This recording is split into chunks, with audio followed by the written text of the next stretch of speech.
మరిన్ని interesting movie updates ని ఇప్పుడు బ్రీఫ్ గా చూద్దాం. Megastar Chiranjeevi, mega power star Ram Charan కలిసి చేసిన మూవీ ఆచార్య. వరల్డ్ వైడ్ గా ఈ సినిమా రిలీజ్ అయింది. థియేటర్స్ లో మిక్స్డ్ టాక్ పెరిగింది.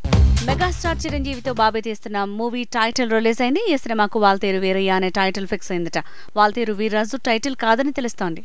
Super star Mahesh Babu movie సర్కార్ Vaari Paata trailer launching date మారింది. మే 1 కి ట్రైలర్ లాంచ్ అంటూ ప్రచారం జరిగింది. కానీ మే 2న సర్కార్ వారి పాట ట్రైలర్ రాబోతోందట. అవతార్ మూవీ ట్రైలర్ మే 6న రిలీజ్ కాబోతోంది. ఫిల్మ్ టీమే ఈ విషయాన్ని అఫీషియల్ గా తేల్చింది. డాక్టర్ స్ట్రేంజ్ మూవీ రిలీజ్ అయ్యే థియేటర్స్ లో అవతార్ 2 ట్రైలర్ విడుదలవుతుందట.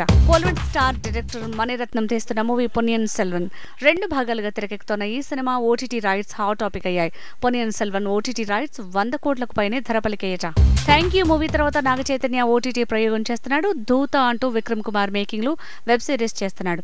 దీని తర్వాత పరశురామ్ మేకింగ్ లో నాగ చైతన్య సినిమా ఉంటుందని తెలుస్తోంది. ఆచార్య మూవీలో కొన్ని సీన్లు నటించిన కాజల్ తర్వాత ప్రెగ్నెంట్ అవడంతో షూటింగ్ లో జాయిన్ కాలేకపోయింది. దీంతో తను నటించిన సీన్లను తీసేసిందట ఫిల్మ్ టీం. అయినా కానీ కాజల్ కి 1.5 కోటి పారితోషికం సమర్పించుకున్నారని ప్రచారం జరుగుతోంది.